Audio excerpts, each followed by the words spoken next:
Ladies and gentlemen, we're only 24 hours away from Florida State taking on the Boston College Eagles. And you know what that means? Another Know Your Foe. And today we have AJ Black from Locked On Boston College to give us all the details on Phil Jurkovec, Jeff Haffley maybe being on the outs, and also Zay Flowers if he still is the weapon, the threat that we know he is.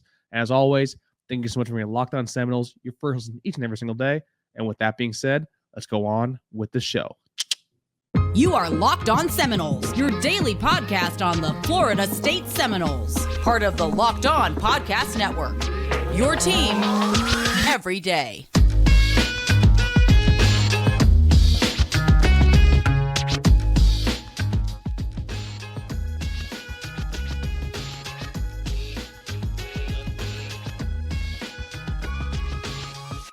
Good morning, good afternoon, and good evening, and welcome back to another edition of Locked On Seminoles. What's up, everybody? It's your boy Drake here, and today we have another Know Your Foe series. We are joined by Mr. AJ Black from Locked On Boston College, and also from the Eagle Insider of 247 Sports.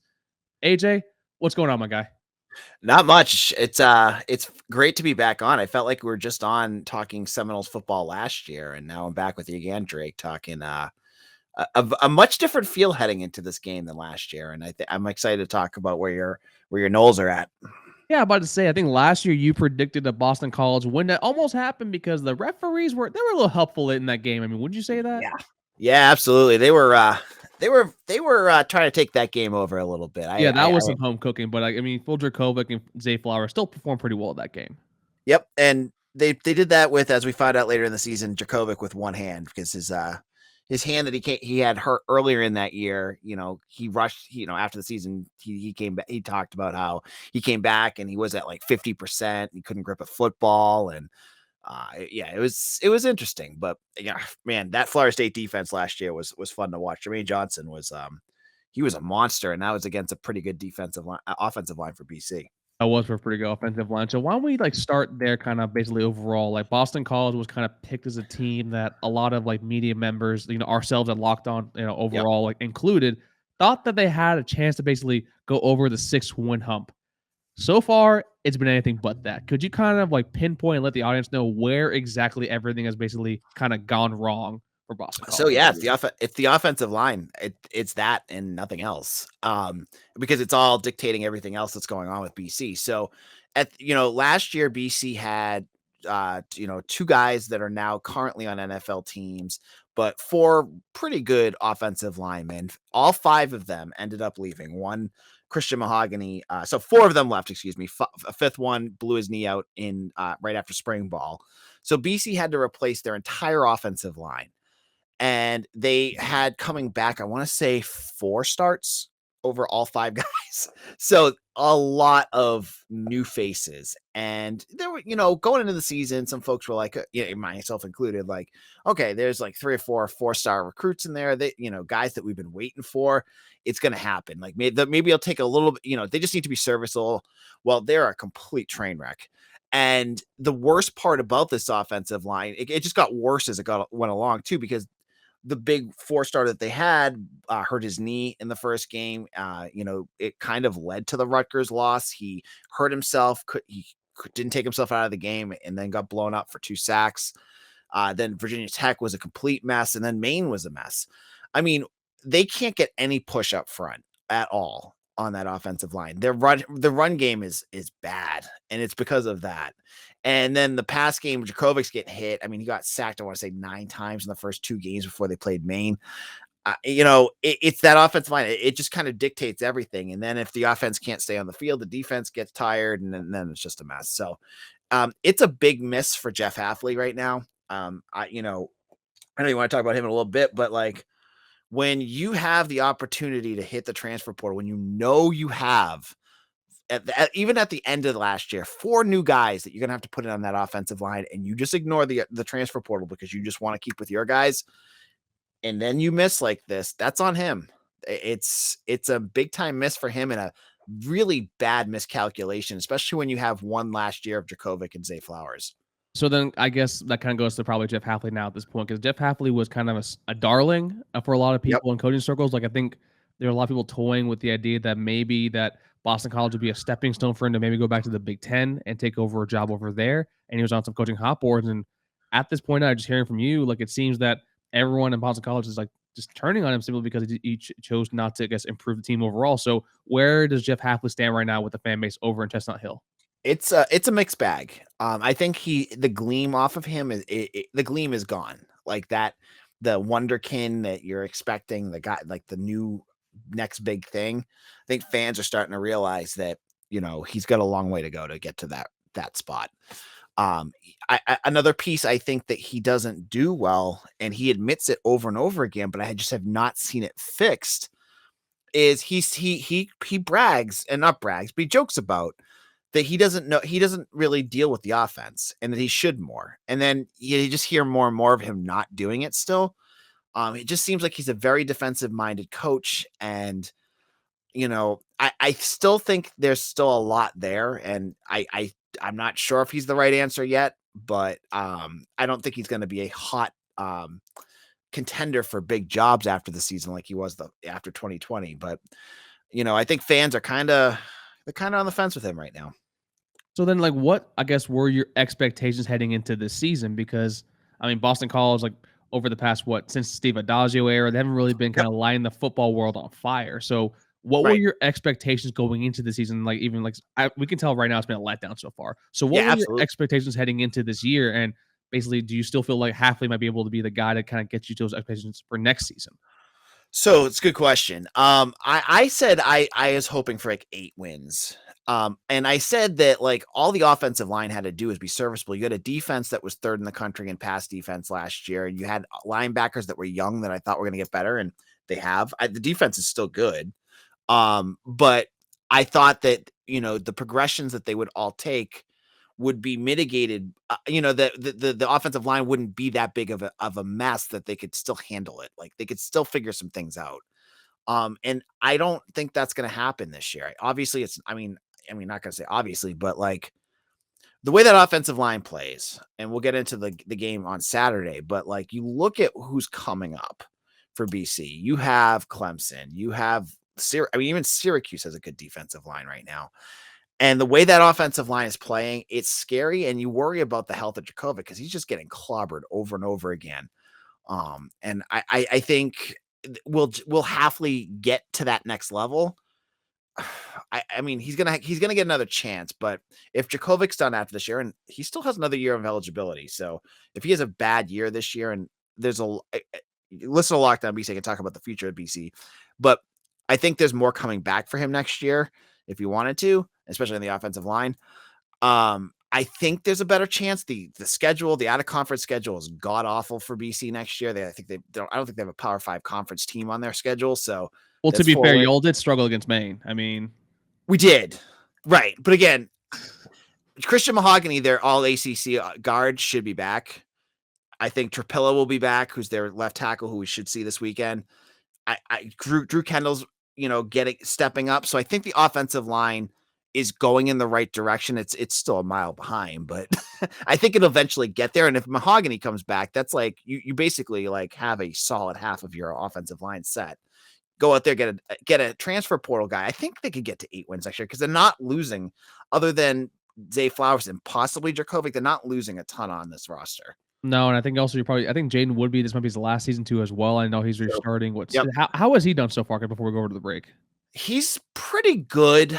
Again, a guy that like I keep looking at the Pro Football Focus numbers for him, and I'm like, what am I missing on him? Because he seems like he's making plays, but he's always shooting around like a 60 on Pro Football Focus, and that always surprised me.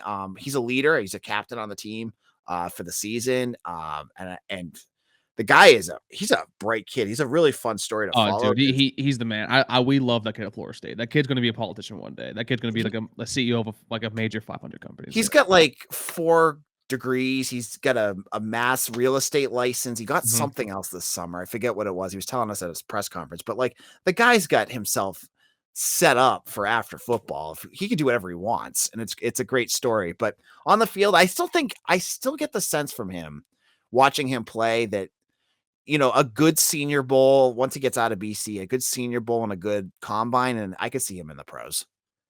Yeah, I think one of the things that we kind of like saw him like in coverage, he's not really the best player. That's kind of why we want we felt that his best position was linebacker. That's what he played his last Yep. season here at Florida State. But to Yep. me, that definitely is a kid that he might be like a practice squad player, maybe a special teamer when he gets the pros. But he definitely that kid does not have to worry about anything probably after football's done. If we're being honest Right. here. Oh, absolutely not. Yeah, you're right. Yeah, absolutely not. But folks, before we dive into the actual X's and O's on offense and defense, we better remind you here, Locked On Assembled by our friends over at Underdog Fantasy. AJ, have you used Underdog Fantasy before?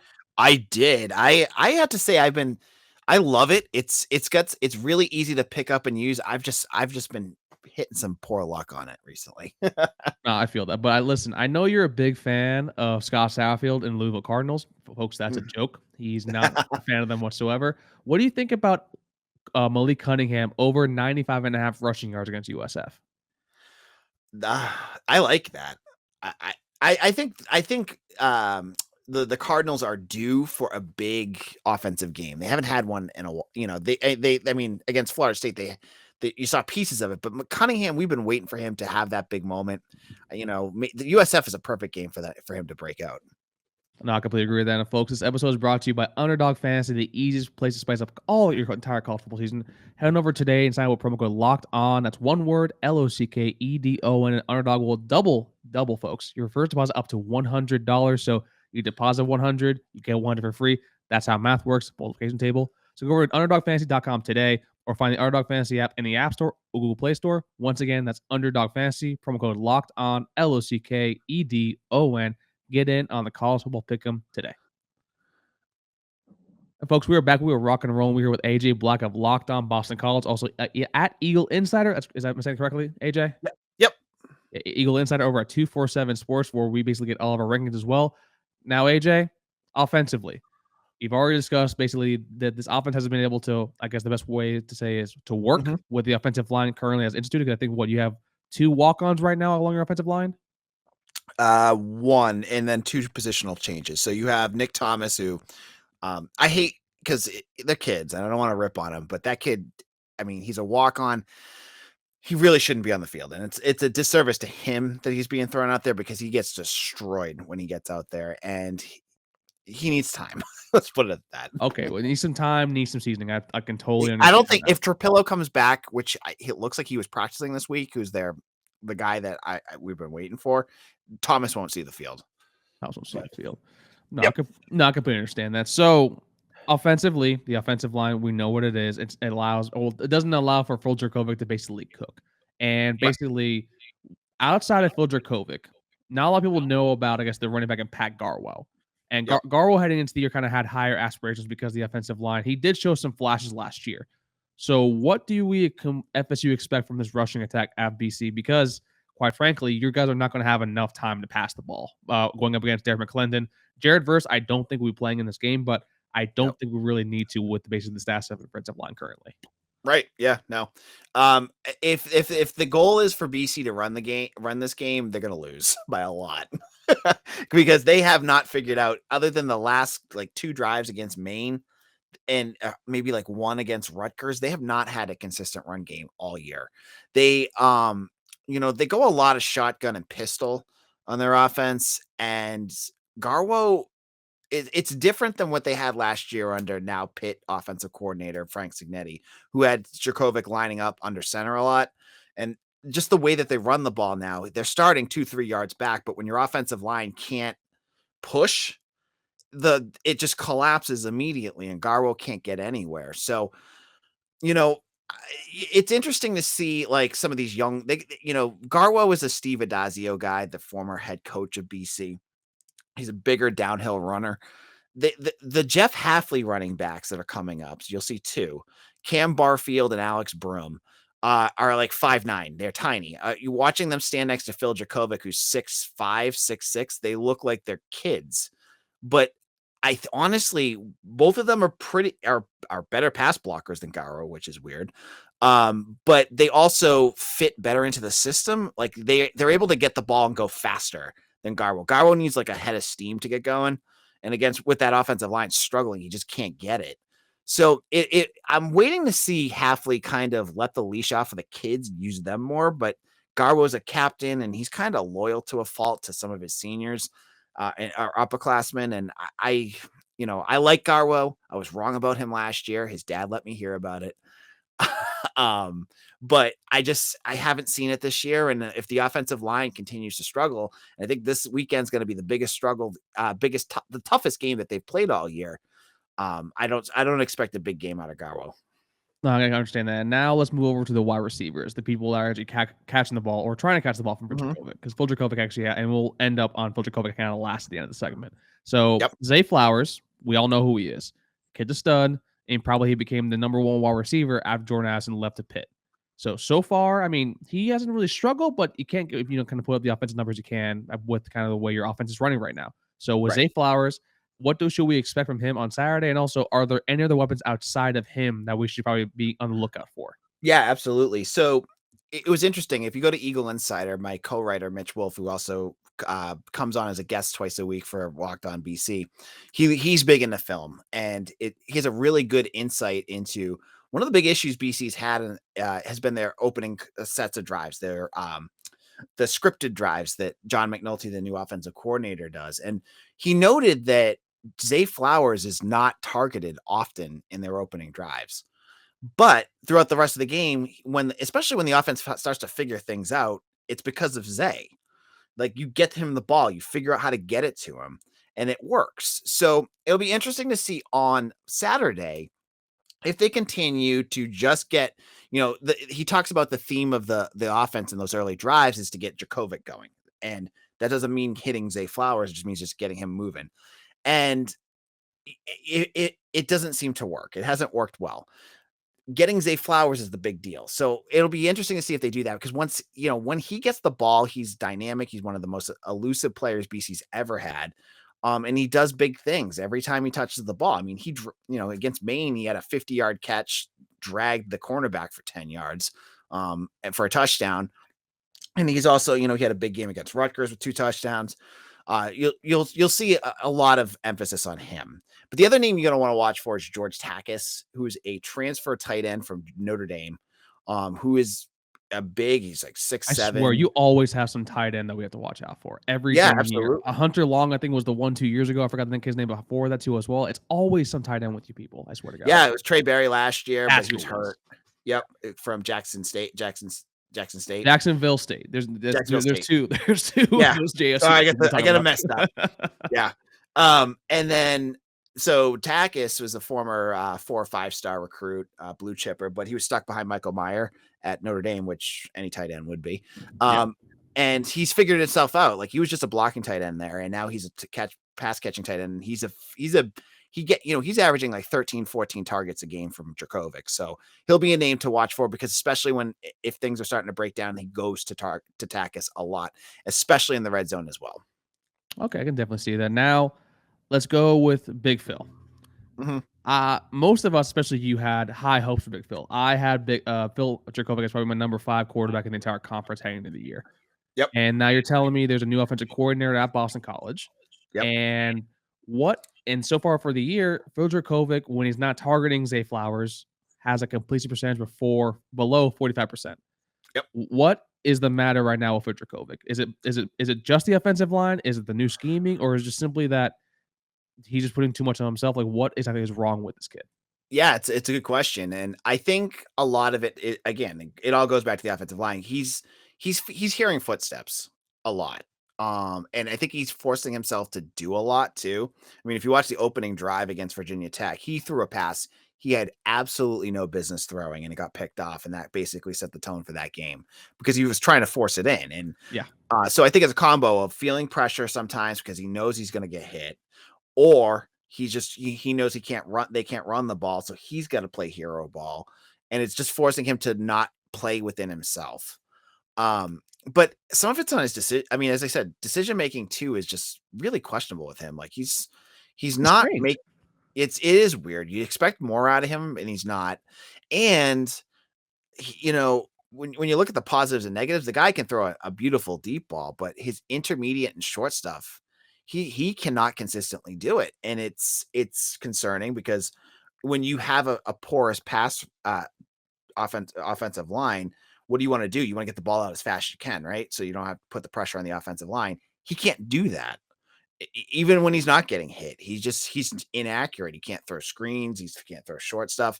He's not showing. I had very high expectations as him as a potential NFL quarterback, and I don't see it. And I don't know if it's the end for him. Like he has another year after this if he wants to kind of figure things out. He might have to, honestly. And honestly, I wouldn't hate it. I think he has potential, and if the offensive line gets better, he might have a bigger year for him. But it's been a disappointing year for Jurkovec. Yeah, I was about to say, because he went from basically being a first-round potential prospect because, he has the size, he has the arm, he had a very good year last year, and then all of a sudden, it just feels like when he doesn't have all of his, weapons around him, like the offensive line actually being kind of in the state that it is, I understand struggling. But he's struggling to the point now of making his decision-making that certain things where it's like, that's not the offensive line's fault. That's something just internally that he doesn't just trust himself anymore. Do you think potentially, because I know he does have an injury history, has there been any signs potentially that he actually might be playing kind of hurt, or just something's not clicking with him right now? So there's two pieces there. I think you're right. Like, I think he could be banged up. He's a guy. I mean, in 2020, he played against Syracuse, and you watch the game, and you're like, what the hell is going on with him? And then halfway 2 weeks later goes, yeah, he's playing with a separated shoulder. And it's like, oh, okay. So, he has the potential to grit things out. That being said as well, I think a piece of his game he's taken away because of that risk of injury, and that's his ability to run the ball. Jurkovec, one of the things when you have a good defensive line pushing pressure on a quarterback is that when things are collapsing, you can have the quarterback go mobile and try to get out of it. I don't see much of that with Jurkovec, and you can also minimize that, mitigate that with RPOs and things like that, but he's not doing any of that. It's interesting because he said at the beginning, both he and Haffley had talked about, I got to play less reckless. He's got to take less hits. So almost part of me thinks the design is to do certain things, but also to keep him healthy, to keep him attractive to NFL teams. That's what it seems like to me, because he doesn't run the ball anymore, and he did that for 2 years. And he also was sneakily, like, he averaged over almost 6.5 yards a carry last year. Like, he actually can move. Like, I make a joke that Garrett Strayer is the slowest fast guy alive, and I kind of make a joke that Phil Jurkovec is the fastest slow guy alive, where it's basically you see the rumbling, bumbling kind of running from him. It is a part of his game, and it's just like when you take that away, it does make him a more ineffective QB, because quite honestly, right now, his decision-making right now is highly questionable. Right. And so last year, and it might just be the scheme, but Cignetti would roll him out all the time, and then he'd be outside the pocket, and then he could, he's 6'5", 240. He would just shake off the cornerbacks if they tried to hit him. And then he'd be able to get those 6 or 7 yards because he was just big and he can move a little bit.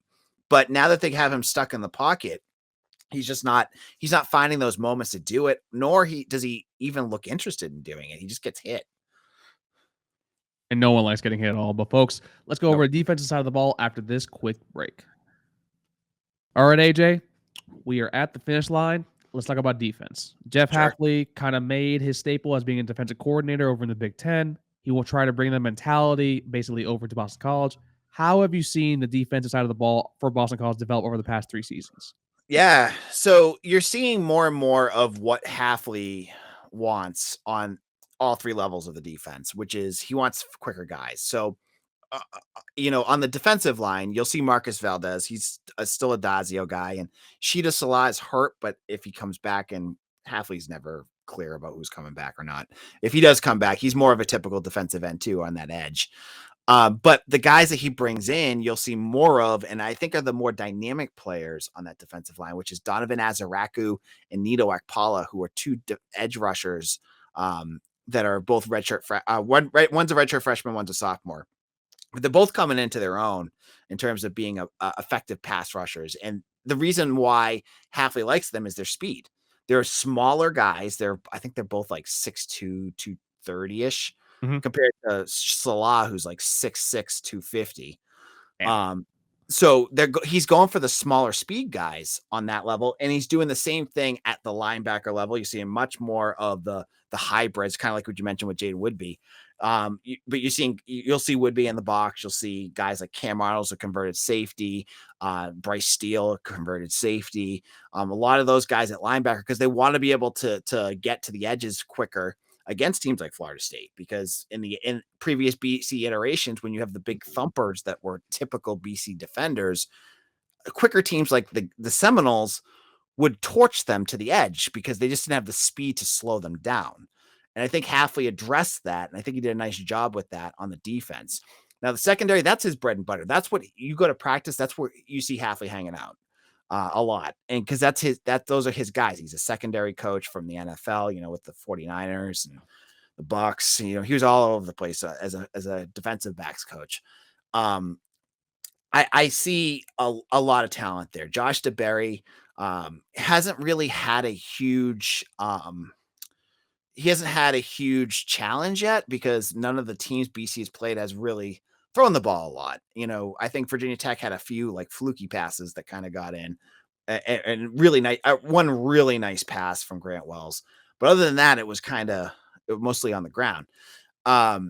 I'm really interested to see this weekend. Johnny Wilson, I'm 6'7". BC has no one near that size. So I'm really interested to see how BC kind of lines up there and tries to mitigate that. I'm going to guess it's Elijah Jones, but I mean, he's 6'2", but it'll be interesting to see, because they're a good secondary. They've had their moments of being sloppy too, though. So it's not been a perfect system, but it's definitely been one, I think, that's going in the right direction. Okay, and you mentioned Donovan as a rucker. Did you know that actually his PFF grade actually is 87 overall on defense in 141 total snaps? Yeah, and going into last week, he was the highest grade in college football against the run. Yeah, actually, he actually had his worst game against Maine, which was kind of surprising.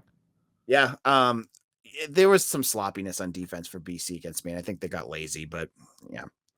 Okay, so then for Jordan Travis, we don't know if he's starting the game or not. When I watched the Louisville game on Friday, I thought low-key he was going to be out for like 4 to 5 weeks. Now you see him at practice. He's practicing and everything else. There is a noticeable limp, but he actually may be a game time decision. What should be FSU's game plan to kind of wreak havoc on this Boston College defense? It's going to be mobile, and I think if Travis has to stay in the pocket more, that would be more on the line of what would benefit BC. But if he can move, if he can pick up, with his feet, those third downs and keep those chains moving, I think that's going to be a big factor. And as much as BC's speed has improved, and I think it has, guys like, I think it's Trayshawn Ward, right? Mm-hmm. The running back, like, I still worry that like BC does not have the speed to slow that guy down. And they have a tendency to allow explosives. And if they do that, that's all it's going to take. And if the offense can't keep up, that's what's going to really stack up a quick loss for BC.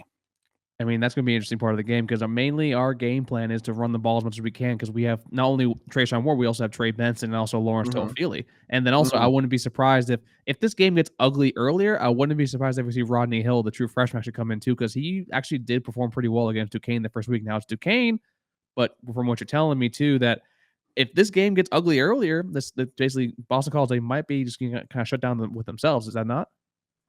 What's that? Is that Boston College, like, if it gets ugly really early, and then towards the end of the game, that you see Boston College kind of like, not giving up, but kind of basically saying like, we just need to get out of here at this point? Yeah, probably.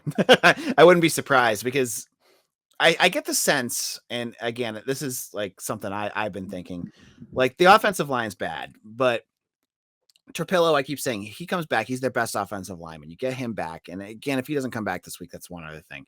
But Christian Mahogany, they keep saying he's out for the year, but this guy loves social media. And I don't know if that's what he's doing on rehab, but he's been tweeting literally memes nonstop about him coming back. So if he's coming back in the next couple of weeks, which is what he keeps alluding to, the offensive line might get itself back together with enough time to fix the season. So in a game like this, if Jurkovec's getting killed, they're going to throw Emmett Moorhead out there to mitigate that for a while and to like just get the hell out of there. But I don't know. I don't know what the season has just gone off the rails so fast that it's interesting to see. I'm just curious where the team will progress and where they're just permanently broken. Okay. So then before we do the prediction at the end, I do want to ask you quickly. Could you give me one player on offense and one player in defense, obviously not named Zay Flowers and not named Phil Jurkovec, that FSU fans should kind of keep an eye out under, or they might hear their name several times on Saturday? Sure. So on offense, you're going to want to watch for Jaden Williams. He's wide receiver too. He's a sophomore from Texas. He's had a good couple years, gets a little bit dropsy, but when all the focus, when there's a decent pocket and Phil can make his reads, when the focus slides over to Zay Flowers and even to Takis at tight end, Williams has found himself with some pretty nice coverage matchups. So he might be a name you're going to see. And then on the defensive side of the ball, we talked about Azaraco. We talked about Nito Ekpala. I am a big fan of Chibuzi Onwuka. He goes by Boozy. He was listed as injured last game, and Haffley hasn't mentioned that, but he's a big bowling ball of a defensive tackle. He's like 6'1", but like 320. He's a transfer from Buffalo. He blew his ACL out last year and didn't play at all. Well, he's just a fun player. I think that's going to really just, a good leader on that defensive line. You'll probably hear his name a bunch too. So then, AJ, prediction time. Last year, you had Boston College not pulling an upset, but basically winning by, I think what you had last year, I think was like by a 7-point, 10-point margin. Yeah, I did. How do you feel? How do you feel now? So I already made my prediction on my show yesterday because I had my co-host is a Steelers fan and he's watching the game right now. So we pushed it early. So I'll stick with what I said. I think that I got Florida State by like 21 in this. I think they're going to win like 38-17. Damn. So we cover. You're telling me that we covered this game. Even is that with or without Jordan Travis starting? Doesn't matter. Well, you're that down on this team. Jesus. Yeah. Yep. I mean, I see what Florida State has on their defensive line, and even without Verse, this offensive line. I mean, there's at least one or two guys that literally, when you watch them go out there, and it's on the coaching staff for not, sending out tight ends or whatever to help chip on it, but they're just getting shoved on their butt like immediately, and then like free reign to get right at Jurkovec. It is. BC has a history of having really good offensive lines. They've sent a ton to the NFL. I've followed this team for 20 something years. This is easily, and it's not even close, the worst offensive line I've ever seen at Boston College, top to bottom. They are just a complete mess. And against good defenses, I'm telling you, until they can show me that they've progressed, and they showed me some pieces against Maine, but it's Maine. I have to be skeptical. I have to play. I can't just say like what Jeff Haffley says, which is they are making progress. And I'm not that kind of journalist that just spits back what the coaches say, because they're going to say a bunch of talking points. It's a bunch of BS anyways. You know what I mean? You were just so done with this year, AJ. It's not even funny. I mean, if you guys want to have some fun, if Florida State fans want to just get a cocktail and go have some fun after this game, or even before the game, go to Eagle Insider and check out our message board. Our fans are just molten right now. So I'm just I am speaking what they're feeling. I completely understand that, because we're over here, we're kind of we try to give the fan perspective here at Locked On Seminoles, so I kind of fully understand that. But AJ, it's always good having you on here, man. Please let the folks know where to follow your work, and also where to check you out basically on all the media. Yeah, so I'm the host of Locked On BC. Just like Drake, I do this 5 days a week talking BC sports. We'll be getting some basketball news in there, because I'm really excited to talk about this basketball team, which I think is going to be fun this year. It's going to be a good team. Yeah, Earl Grant's a good coach. I think he's got something going on. But we talk football. Check that all out. You can follow me on Twitter at AJBlack_BC. And I'm the editor and publisher of 247 Sports, Eagle Insider. We have some great analysis and good stuff there that you're not going to find anywhere else on Boston College. So make sure you come over and just check it out. And there's lots of free, with 247, there's VIP stuff, but even for Florida State fans, we put a ton of stuff up that's free too. So you can check that out.